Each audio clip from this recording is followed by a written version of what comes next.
Hi friends, அஸ்ஸலாமு அலைக்கும். சும்மா அன்றைக்கி எங்கள் வீட்டில் மார்னிங் பிரேக்ஃபாஸ்ட் அண்ட் லன்ச் என்னென்னு பார்க்கலாமா? அன்றைக்கி மார்னிங் பிரேக்ஃபாஸ்ட் பார்த்திங்கன்னா தக்காளி சட்னி வச்சாச்சு. அதுக்கப்புறம் பார்த்திங்கன்னா இட்லி. பிரேக்ஃபாஸ்ட்டை முடித்தோன்னா லஞ்சுக்கு வந்து ரொம்பவே டைம் ஆயிடுச்சு.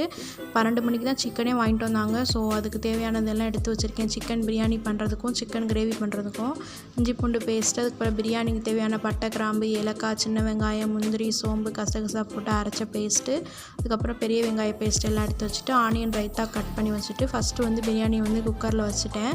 ஸோ ஃபஸ்ட்டு பார்த்திங்கன்னா பிரியாணி எனக்கு ரெடி ஆகிடுச்சு டைமுக்குள்ளே. நெக்ஸ்ட்டு வந்து பார்த்திங்கன்னா சிம்பிளாக ஒரு சிக்கன் கிரேவி பண்ணிக்கலாம்னு சொல்லிட்டு சிக்கன் கிரேவி பண்ணிவிட்டேன். அதுக்கப்புறம் பார்த்திங்கன்னா ஆனியன் ரைத்தாவும் பண்ணியாச்சு. சரி, ஒரு டெசர்ட் பண்ணிக்கலாம் அப்படின்னு சொல்லிட்டு வீட்டில் வந்து கேசரி மிக்ஸ் இருந்தது. ஸோ அதை வச்சு சிம்பிளாக ஒரு டெசர்ட் பண்ணிடலாம்னு சொல்லிட்டு கேசரியை பண்ணியாச்சு. ரொம்பவே டேஸ்டியாக இருக்கும் இந்த கேசரி. பண்ணி முடிச்சுட்டு ப்ரேயர்லாம் முடிச்சுட்டு கடைக்கும் பேக் பண்ணி அனுப்பிச்சிட்டு நாங்களும் அல்ஹம்துலில்லாஹ் நல்லபடியாக சாப்பிட்டோம். அஸ்ஸலாமு அலைக்கும்.